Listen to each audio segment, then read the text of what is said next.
one, tarnation! I meant to do that.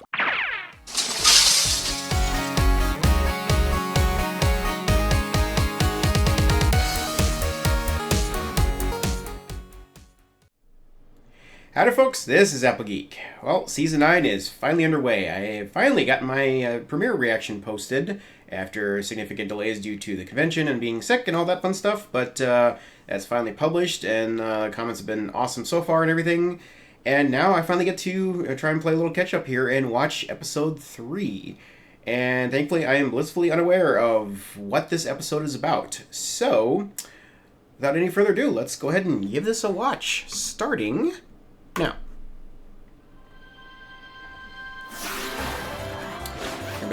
Oh, Silverstream! Oh! I'm happy we're getting back to the students right away. Superhero landing! Silverstream, you're officially the first non-Pegasus Wonderbolt. Wait, Really? what? That is such an honor! No, it can't be that easy. Thank you, Professor Dash. Easy. You're kicking off our show right now. So get up there and make me proud. Wait. Okay, this is a dream. Silverstream. Somehow I missed a class all year in the Oh, finals today. If I don't pass, I can't graduate. I have had that dream. I have had that dream.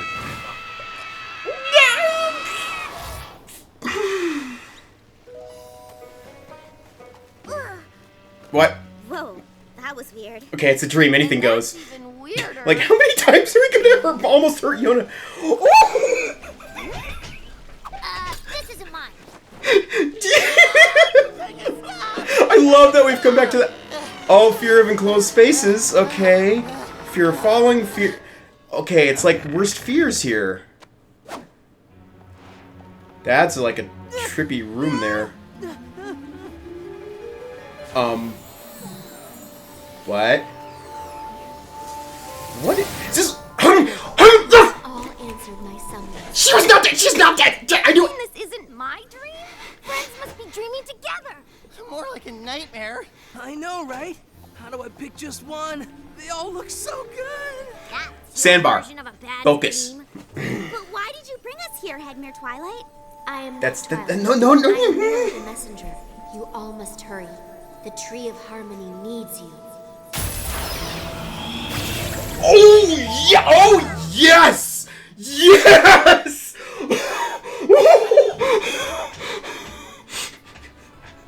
Right back to twilighting!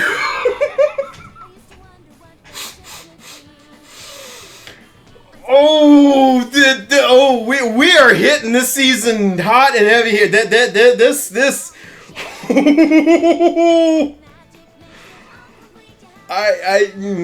I have no idea where this is going, but this is huge. I knew Harmony was still out there. I called that, so... And now she's actually, like, summoning them, like, oh...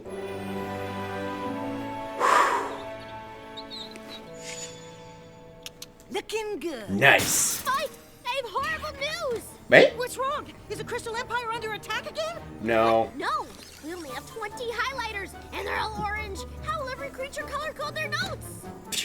I'm pretty sure you're the only one that does that. Still, 20 isn't enough for the new school year. We got plenty of time to order more. Uprooted. The friendship students won't be happy, so- Uprooted. Okay. Now? Oh, Oh, this is a surprise. Poor Why Yona. are you all here so early? Did I send out the wrong back-to-school date? Nope. We're not here for school. Yeah, we're back because the Tree of Harmony called us here. Did she even... Don't feel bad it didn't reach out to you. You kind of have a special connection with it after last year. Oh! The tree couldn't have called you. It's gone. Did she even know about that? That's unclear. Maybe next time he's in with those truth bombs. What about the elements of harmony? Those Oh, are wait. gone too. But doesn't that mean the Everfree Forest will take over Equestria? I've been there, done that. Under control. And Sombra won't be coming back. So, some good news, right? So did Harmony appear to them before the tree died? Can we see the tree ourselves? Or what's left Oh of it? man, this is Once we like... promised to stick together. The castle of the two sisters isn't the safest place, as you may remember. Yona not scared of puff wedgies anymore. What'd you guess? Full scoop from evil. Hey, He does have a point. I don't think we've ever had like an initial episode following a premiere be such a direct tie-in. Wow. if only we hadn't gone home for summer break. Maybe Oh we could no. have saved the tree. No, do not start blaming yourselves. I wish that somber guy was still around so we could teach him a lesson. That's how to bring back a tree. Or elements of harmony. That would have been fun to see, honestly. Wait! We all saw and heard the tree in our dream, right? How could it talk to us if it was really gone? Yes. Maybe Yes. if we close our eyes and think really strong friendship thoughts, the tree will get better. Tap your heels 3 times and think of home. Yes, that was a miserable attempt at a Wizard of Oz reference. No. No. I guess the tree really is gone. Then we need to do something to honor it. Good idea, Gallus. Hey, maybe that's why the tree called us. It must have used the last of its magic to make sure we'd come here and keep its memory alive. It did say it needed us. Oh, Celis! What? Rock. There you are! Oh no. I've just been worried sick. Why did you leave without telling us? The last time you and your friends did that, it almost brought our kingdoms to war. Oh no. Sorry, Thorax. It was an emergency. Well, next time, ask before you run off. Now come on, let's go home. Are there other Guardians gonna show up here too? Aw. Wait, she can't leave. We have a dragon quest. But she's not a dragon. So. You know what I mean. Oh. Friends, need to help Tree. And it might take a while. Can we stay at their twilight? Oh, why not? Yes. Well, as long as you get permission from your kingdoms, I suppose it's all right. You want that permission slip in triplicate, or is one enough? Let's be prepared. Wow. Okay, Gallus is very prepared. What, you've got to arm wrestle to get a permission slip? Of course you do. It's the Dragonlands. Nice.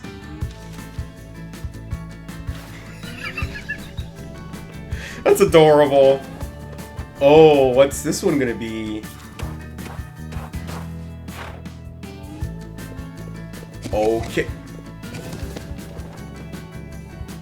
Okay. Their version of beating rugs or something? Oh, yeah, okay. Assisting household chores, whatever.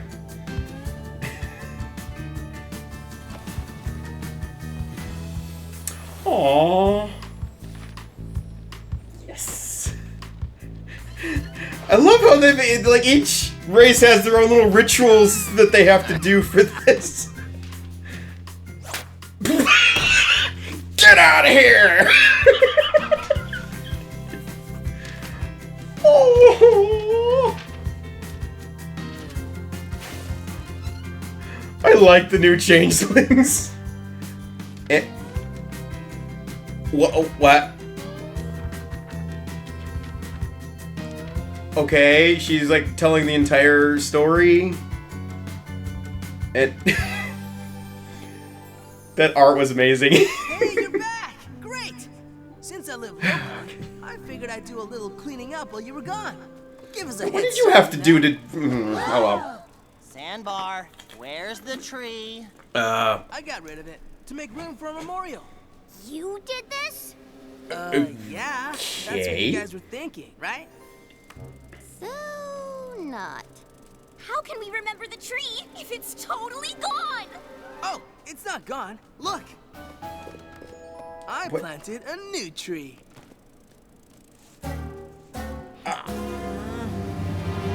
I think I see where this is going. No, that's not the same tree, right? But it's a symbol, you know? Pony heart in right place. It doesn't matter. This cave was supposed to stay exactly the same so future creatures could come visit and experience the memory of the tree. Sorry, every creature. I thought I was helping. The Tree of Harmony is a huge part of equestrian history. If we're gonna honor it, we need to do better than that. Yeah, Okay. like lots of artwork that represents the symbolism and deep emotions of the tree. No, it should be a museum with all the tree's history and artifacts. Or a really big and imposing monument, so every creature knows how powerful the tree was. I think we should turn this cave Okay. into a place for creatures to reflect on the tree's true gift, the elements of harmony. Boring. Can't you do all of those things? What's more perfect than another tree? What would head near Twilight want? Yona, you've been awfully quiet. Which idea do you like best? Yona like when friends not argue. Maybe friends listen to each other and make plan together? Compromise. Oh, come on. I'm with you, Yona. Hey, little guy.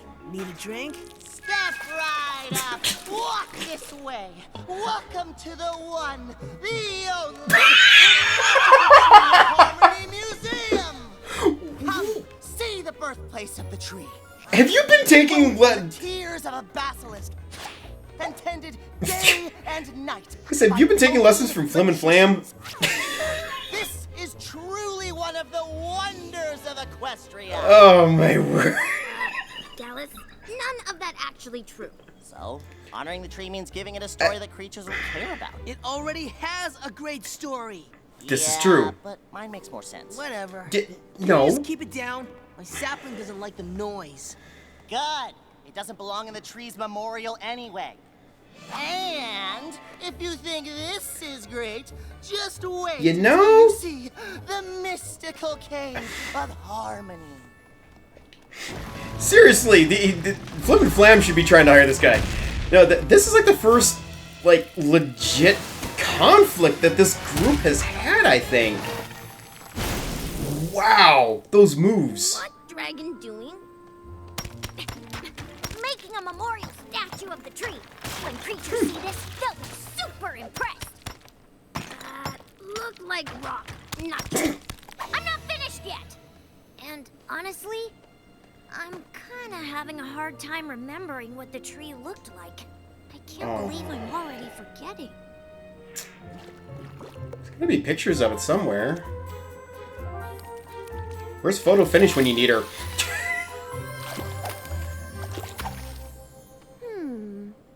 Needs more loyalty. What color is that? Yet. What hippogriff painting? It's the tree, silly. See? These are the emotions Okay. that made me feel, dancing with the representations of elements of harmony. That's one interpretation. Maybe I should label it. Aw. Oops! Sorry! Oh no! Uh-oh. Brown isn't an element of harmony? Aw. Marcellus, what are you? Thanks, Yona! Oh, reflecting pool or something? Fountain? Thought.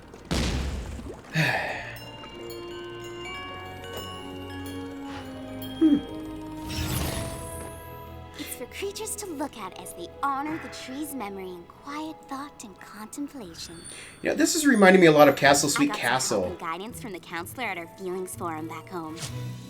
Only positive energy will bloom here. Wait! You can't go yet! Okay, Yona, I see that you're gonna be the one to fix this. In the catacombs under the School of Friendship. Hey, stop! Whoa, that actually looked pretty Can't bring cool. that hunk of junk into my museum. Dude, Not really? for your museum. It's for mine. That ain't bad. So leave it outside. It Whoa. belongs in here. Oh no! And just like that, everything gets ruined. It just. Oh. Oh. Uh-oh. Oh man. What did you Well, they saved the sapling.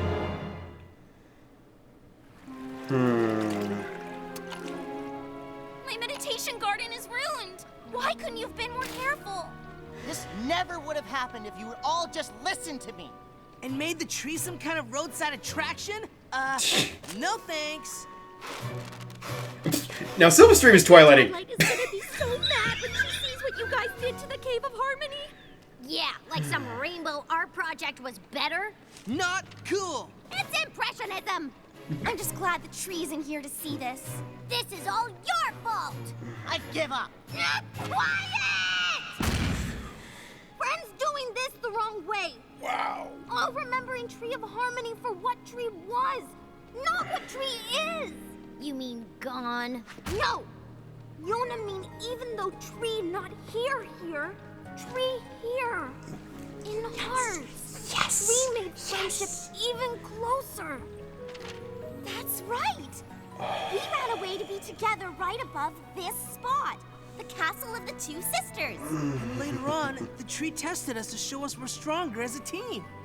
It did call us all here. You mean the Tree of Harmony lives on in our friendship? Exactly. I can't believe we just got schooled by a yak. Yeah, no, things not forever. That's why smash and rebuild. I think we took care of the smashing part. Then maybe we should start building together. Just one problem. We still haven't decided what we should do for the tree. Yona have idea. Oh?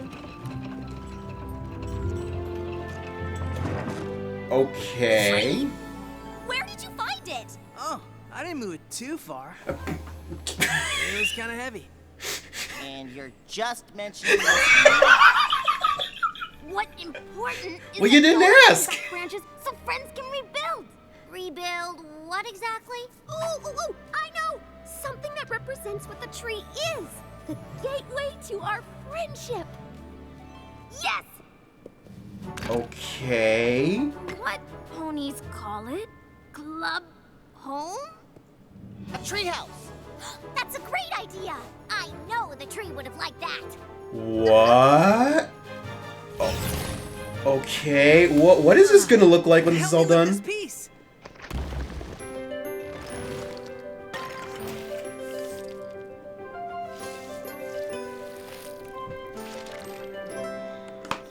We celebrate our friendship. Get a song! We celebrate the tree. The memories inside us will build for all to see. The tree brought us together. And even though it's gone, Our monument to friendship. can make the gift live on. A piece from me, a piece from you. We'll use the tree and we'll make do.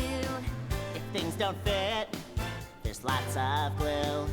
Friends don't quit in the end, and together we'll see this through. It's hard to say farewell.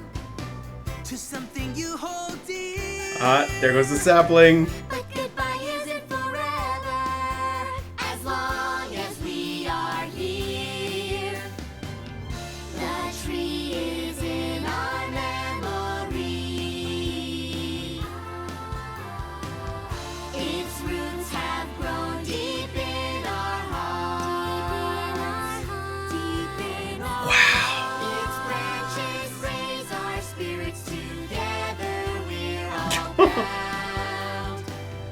Forever it stands lost, but now it's found. So lift a beam and build it strong. Work as a team, it won't take Aww. Hey, Silver's dream, I think that's wrong. Aw. Live the dream and sing our song. And make the tree something all can see in the place where we belong. Aww.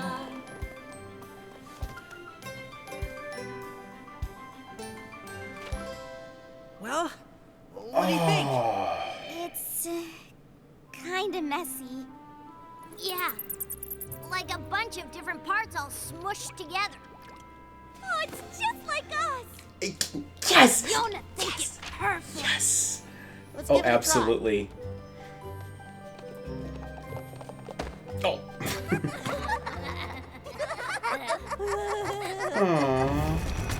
Aww. What? What? Ah! It looks like magic. What is... What? What? What? Whoa!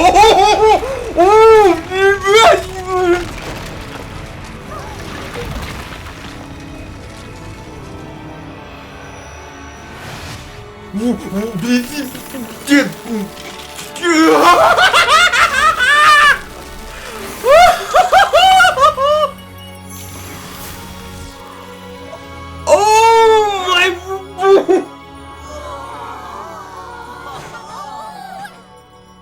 How did that happen? The spirit of the treehouse would have perished without your selfless deeds and caring. Whenever you seek solace, come here.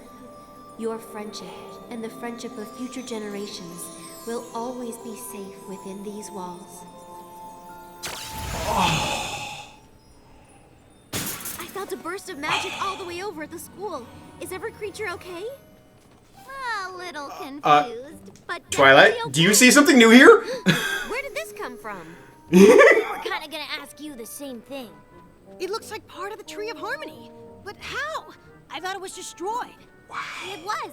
But when we used the broken parts to build something new, this happened. The tree has always been good at surprises. When Star Swirl planted the tree seed, he didn't even know what it would grow into. I guess the tree is still alive, changing and adapting to be whatever Equestria needs. A cool place to hang out? Something tells me this is more than that. It seems the elements of harmony may still be with us in their own way. That's actually really reassuring. But why did the tree need our help to become Be something? kidding. I'm not sure. If I had to guess, I'd say your friendship is more powerful than you know. Oh, Yona knows. Yona just needs to remind friends. So, who's gonna give us the tour? Why don't we all go in? Together. Wow.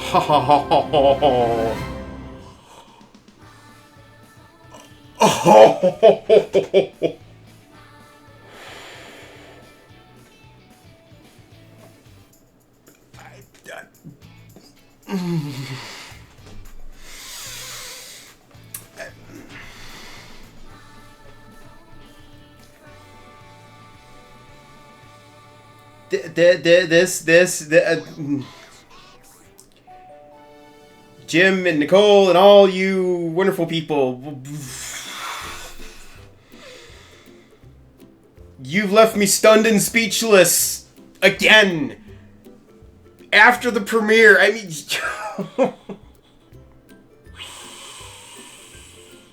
Okay, well, some things definitely went a little different than the way I thought, but still certain things are kind of in line with some things I theorized, and I'm gonna need time to process all of this. And after everything that I just got done saying in my commentary in the premiere, I'm not sure even what I'm gonna say about this now, so I don't know, I'll figure something out. You guys stay tuned, I'll be right back. Alrighty. Well, for the first time in the history of FiM, we have a 3-part season premiere. I have never seen a third episode so closely follow the storyline of the 2-part premiere in any of the seasons that we've had to date. And in fact, this one actually kind of overlapped the premiere a little bit in terms of the timeline, as I'm fairly certain that Harmony was calling out to the students either right before or right as Sombra was attacking the tree.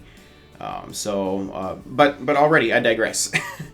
I got a lot of stuff to get to here, so I'm going to try and move as fast as I can and cram all this in for you guys. And in case you need any further proof that the showrunners of this show care about the fandom, just look at this episode. The level of symbolism in this one episode is over 9,000, and it is all aimed squarely at us. So if you think I went deep into my commentary last time, well, hold on to your hats here.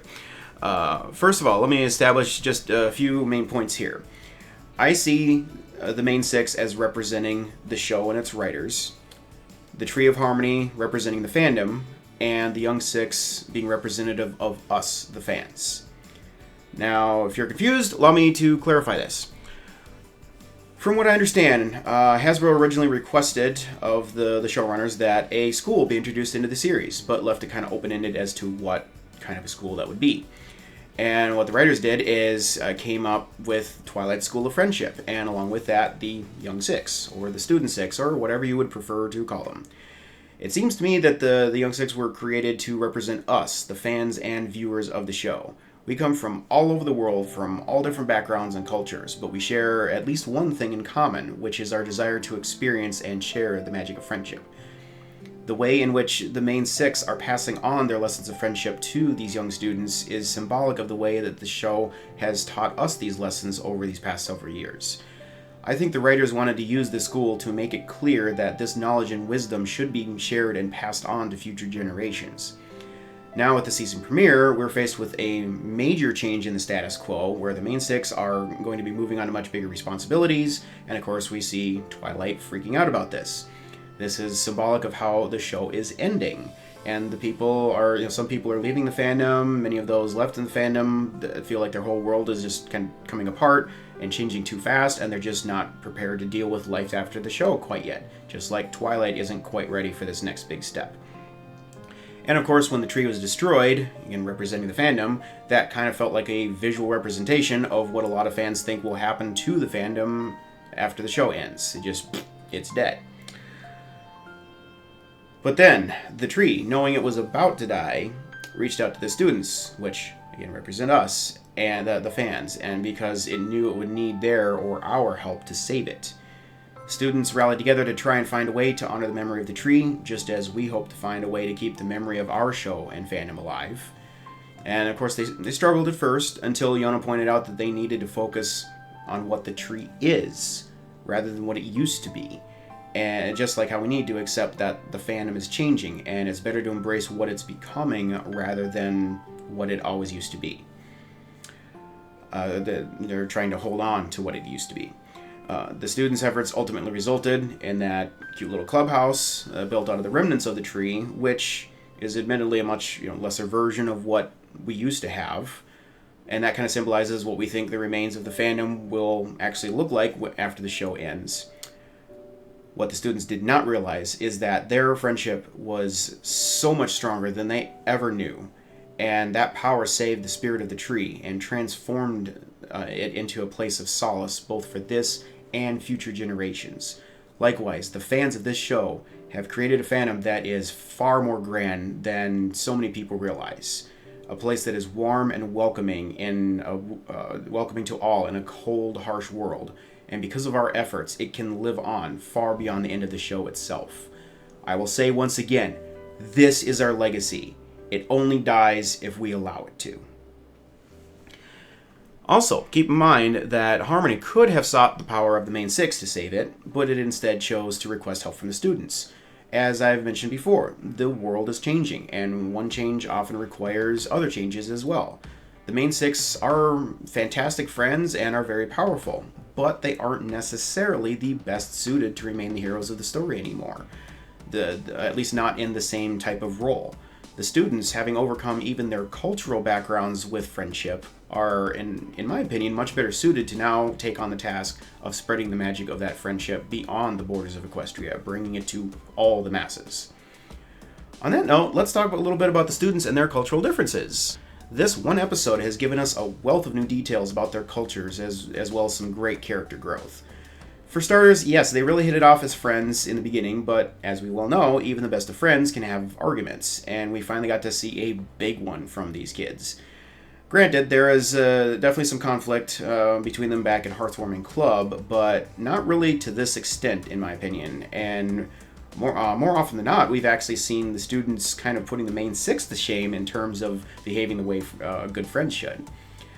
In this case, though, their cultural and personality differences really came into focus and created a conflict.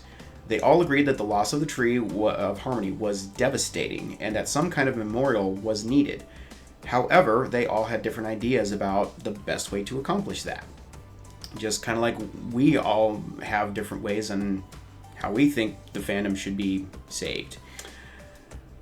Just to look through these briefly, Sandbar, being an earth pony, thought it would be best to plant and grow a real tree in its place. Makes sense. Gallus, coming from a rather, shall we say, merchandise-oriented culture, that decided to turn the whole site into a sort of a roadside attraction, complete with collectible items for sale. Now, to be clear, I don't think greed or profit were really at all in his mindset here. Rather, it's just the general over idea that he got due to the influences of the environment that he grew up in. And I really hope FiM and FLAM actually don't discover this guy because, well, I'm sure you can imagine what might happen there. And by the way, I give Gallus major props for actually creating that whole storefront and all that merchandise and whatnot in very short order. Moving on to Silverstream, as a hippogriff, her culture is one that I personally perceive to be very rich in various forms of artistic expression, and she tried to paint a mural that represented how she personally saw the tree and elements. Ocelos, being from the New Changeling Kingdom, which we've seen display a very strong sense of community and peaceful spiritual reflection, tried to create a sort of a Zen room. As for Smolder, from what we've seen of dragon culture, I wouldn't really have guessed that they would be all that much into art, sculptures and whatnot, but she really nailed that rock sculpture. You could say she even rocked it. I promised myself I wasn't going to do that. I couldn't resist. I'm sorry. Anyway, I guess all I can say in terms of her culture, though, is that as a dragon, her choice of medium was quite appropriate for that sculpture. I mean, she was just tearing into that rock like none of the others could have. And that brings us to Yona, who didn't really get involved at first, and instead was just trying to find a way for them to all peacefully work together somehow. And I do have to say it's kind of a little ironic and rather interesting that someone from a culture who likes to just haphazardly smash everything, she ends up being sort of the peacemaker of this group and trying to hold them together rather than smash everything apart. And now, this whole situation in this episode is actually very similar to the way that the main six all tried to help Twilight settle into her new castle after losing the Golden Oak Library by each decorating it the way that they thought was best. This was back in Castle Sweet Castle, episode 3, I believe, of season 5. Actually, in both situations, an important tree was lost, and they were all trying to cope and make the best of a bad situation. In Castle Sweet Castle, the main six weren't really giving any thought as to what would make Twilight feel at home at first, and instead were focusing on how they themselves would feel at home, surrounding it with things that they found to be homey and inviting. When they finally got past themselves and focused on what was important to Twilight, they properly honored the memory of the library tree by mounting its roots in the castle and hanging pictures of all their memories together from the roots. It really wasn't even so much the tree roots themselves as it was the effort that each one of them put into the memories, or that put into the project to remind Twilight that her real home is with her friends. In this case, as I mentioned earlier, Yona pointed out that they were too fixated on what the tree used to be. But when they got past that and worked together in harmony, they succeeded in creating a memorial that truly honors the original Tree of Harmony, something that can be enjoyed by generations to come. Likewise, if all we do at this stage is argue about the best way to save the fandom, we won't do anything of the sort, because our bickering and infighting will just tear us apart, and we'll just end up letting the fandom fall into ruin. Instead, the very act of working together and sharing our talents and ideas that's what created the fandom in the first place, and that's what's going to keep it going. So that's what we should be focused on. So in the end, we see that the Young Six have survived one of their first really big disagreements here, and their friendship is now stronger than ever, as is their connection with the spirit of the tree. And I really can't wait to see what great things are in store for them the rest of the season. And I'm still kind of wondering whether or not Twilight is actually aware that Harmony has manifested in this physical form, looking just like her, or not. I mean, it kind of was poked at the beginning of this episode, but wasn't really made clear. So I would really like to reach a point where Twilight and Harmony confront each other, because that could be quite fun. Oh, and one last thing to note, or on this note here, Yona, during that whole conflict, said that yaks know things not forever. That's why smash and rebuild. That is an amazing little gem of wisdom right there. And that, in a nutshell, is sort of a poke at Generation 5. Gen 4 obviously couldn't last forever, so Hasbro's ending it and beginning again fresh with Gen 5.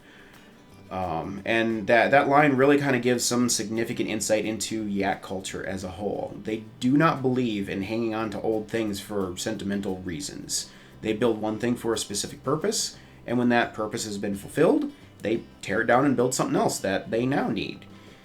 Perhaps it's a little bit on the extreme side in some cases, everything in moderation, but at the very least, they understand that change is a necessary and healthy part of life. I also love seeing the cultural differences that came into play when each one of them were getting their different permission slips. Like, dragons have to apparently arm wrestle for it, and Ocellus had to... it looks like she had to get permission from every single member of her brood or family there, including little babies, which were absolutely adorable. So anyway, just some fun little differences there. And I have to say, I was actually rather surprised when Thorak showed up, but even more so when he was the only one of the Guardians that showed up. He really did have a valid point, where the last time the students ran away from home, it nearly caused an international war, so they do have to be a bit careful on this subject. The peace between the nations is still rather fragile, though I do expect it to be much more solid by the time this season is over, since they're most likely going to be coming together against a common foe and all that fun stuff. As for the dream the students had at the beginning of the episode, I'm really not quite sure what to make of that. They seem to be experiencing their worst fears to some degree, or at least fears in general. But while some of them reflected on the things that they'd faced back in the catacombs and what lies beneath, others were completely different. And on that note, good grief, poor Yona has reached the point where she is literally having nightmares about plunging almost to her death. Writers, can we please stop almost killing Yona? She deserves better. And also, I would absolutely love to see Silverstream as an actual Wonderbolt. And Spitfire, I think, would definitely approve of that, of her superhero landing skills. Anyway, what's more interesting about the dreams, not so much the content of them, but the fact that Harmony seems to have created a shared dream state for them. Something that only Princess Luna has been able to do up until now. And not only that, Harmony did so over ridiculously huge distances, spanning several countries outside of Equestria's borders. And I do also have to point out that Celestia and Luna's cutie marks were on the original Tree of Harmony. I'm not really sure what to make of that at this time, other than it seems like more than just a coincidence. Like maybe Harmony had a role in Celestia and Luna's special abilities back when they got their cutie marks or something. Unclear. I'm just saying it's interesting correlations here. We'll have to see if that ever actually goes anywhere. That aside, though, one of the theories I voiced in my last commentary did, in fact, come true already, in that Harmony foresaw the attack on the tree, which I believe is why she had been testing the students in order to know that she could call on them for help in her time of need. I also predicted that the tree would most likely grow back somehow, but I never imagined it happening quite like this, or that it would happen so quickly. I thought this would be stuff that would happen in the season finale, or at least closer to the end of the season, which leaves me to wonder just exactly what kind of other big stuff is coming in the finale. Only time will tell. So, that's this episode specifically, but I have a lot more notes to go here. After reflecting on some things, I came to realize I did leave an awful lot of analysis and whatnot out of my commentary on the premiere itself. And since this is kind of part of the, overall premiere here, like a big three-parter, I decided I'm going to go back and talk some more about some things that were in the actual official premiere two-parter. So, on that note, I'm going to start with Celestia and Luna. They honestly kind of disappointed me a bit in the premiere. Not because of their lack of help, because this is one of the rare times where they actually did show up and help. Also not because they're retiring, because I think they're totally deserving of that. No, after all these years of mentoring Twilight, they should have known full well how she was going to respond to the news that they were naming her as their successor. And we're going to be turning over the administration to of the entire country in just 4 days. Not only that, but after springing that on her, They stood there watching Twilight hyperventilate right in front of them and didn't seem to express any kind of concern about that whatsoever. Now, perhaps that's because they figured it's just classic Twilighting and that it wasn't really that big of a deal, but frankly, that's still no excuse. And even that aside, it seems like they weren't even really going to give any warning to anyone else in the rest of the kingdom either. I mean, this is literally the first transition of power that Equestria has ever had in its entire 1,000 plus year history. And not only does Twilight need some time to adjust to this, but so do all the other citizens of Equestria. Now, while I have never personally subscribed to the idea that Celestia and Luna are actual deities, they are still, at the very least, very well loved and respected by their subjects overall, and Celestia, at the very least, has been a solid foundation for the country continuously for over a millennium.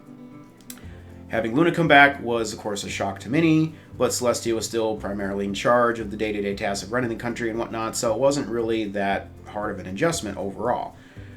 Now, both of them are stepping down, and Twilight and her friends are taking their place, which is likely going to be a hard pill to swallow for some of the citizens of Equestria.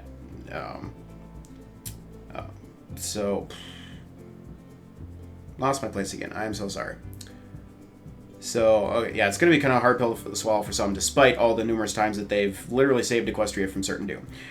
I will honestly be shocked if we don't see some kind of resistance from somebody somewhere to this transition of power at some point this season. I mean, they aren't friends with absolutely everyone, so there's bound to be some clamor about this. But anyway, like I mentioned in my last commentary, I'm at least happy that Celestia and Luna realized their mistake in this matter and back down from trying to rush this transition. Like Celestia said, a great leader needs to have the courage to admit when they've made a mistake and the strength to make it right. And she herself fulfilled that very definition in that moment by admitting that they'd pushed Twilight too hard on this.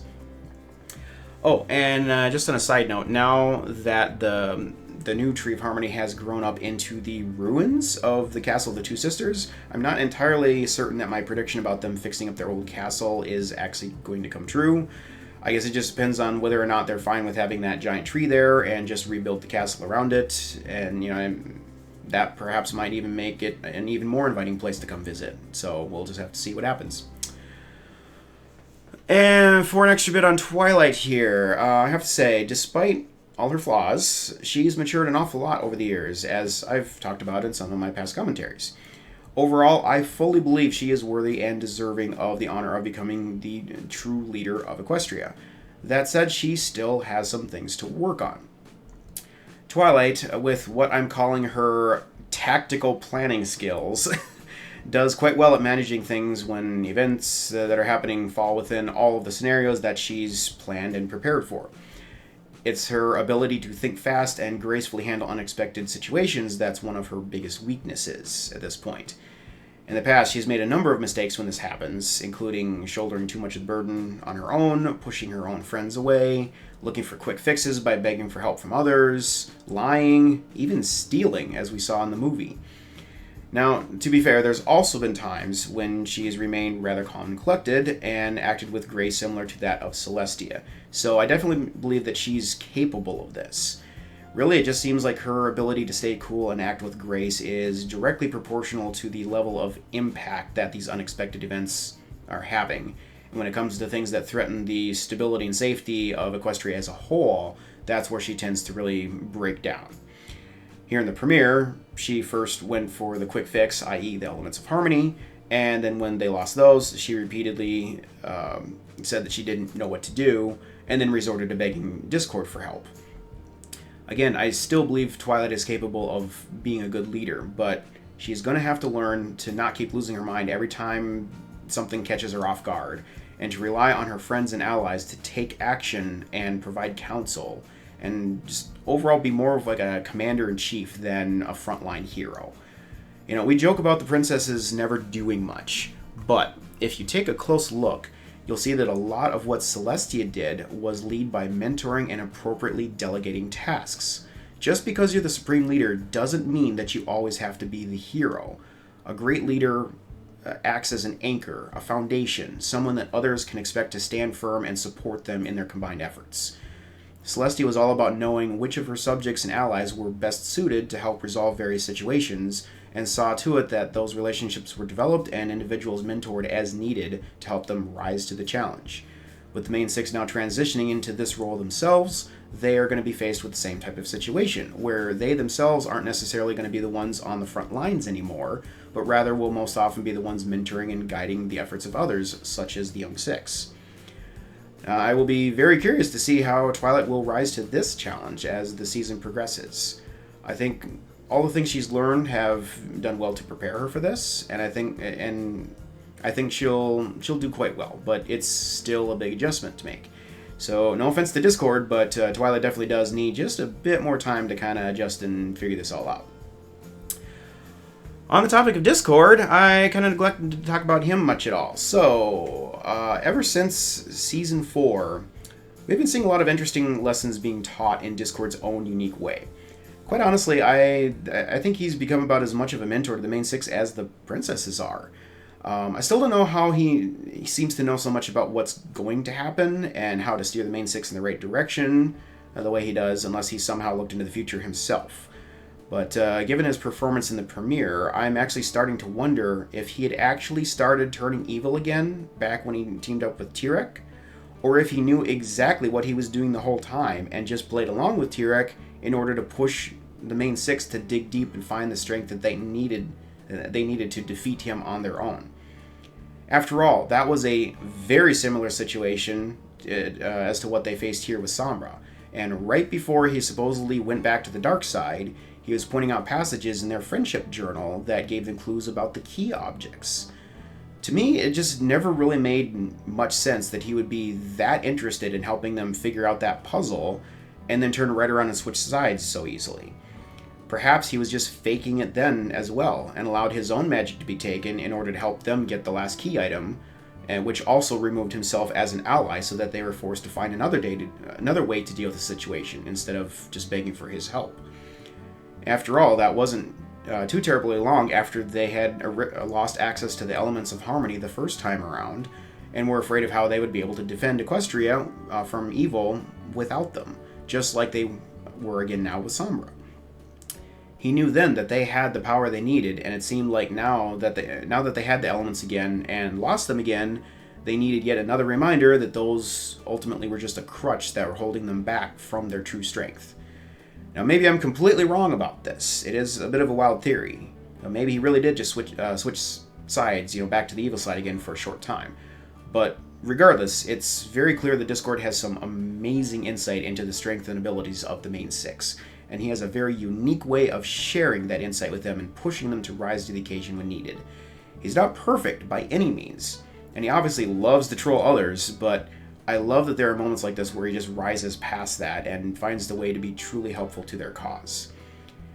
And I realize there's been some speculation as to whether he will turn evil here again and help Grogar, but based on everything I personally have seen, I highly doubt that will ever happen, at least not of his own volition. And on the subject of deja vu from past seasons, something else occurred to me. The story arcs of Tyrek and Sombra in a lot of ways were nearly identical. I mean, they both basically consist of the following. Neutralize all the citizens of Equestria, destroy a tree, rob the main six of all their powers, eliminate Discord as an ally, and then be sitting on the very brink of complete world domination, only to suddenly get nuked by convenient, mysterious, and unforeseeable reserve magic powers. Follow that up with the fact that both of these events were followed up by an episode to make something new out of the old destroyed tree in the episodes Castle Sweet Castle and here in Uprooted. Now, I know some people love to get upset over recycled story ideas. I personally don't have a problem with this, especially because each of these situations had its own unique version of these events. In fact, I think that may have very well been intentional, in that it shows that the villains are realizing that they themselves keep trying the same tactics over and over and continue to fail every single time. It's been said that the definition of insanity is trying the same thing over and over again and expecting a different result. You know, this realization will likely result in a new kind of plan from Grogar that is something that's never been attempted before. Not only will they now have strength in numbers, but also a whole new strategy that's probably going to catch our heroes off guard. I can't honestly imagine what that even looks like at this point, but whatever it is, I'm sure it's going to be epic. As for Sombra as a villain, well, it seems that there's been a lot of mixed opinions about him and his personality and whatnot. I do admit that he's definitely a bit different than I had imagined in terms of his personality. I had imagined him as much more sinister and cunning type of villain, but he turned out to be much more flamboyant, egotistical, and overconfident. Kind of almost like he's an evil version of Prince Blue Blood, if you want to draw a comparison.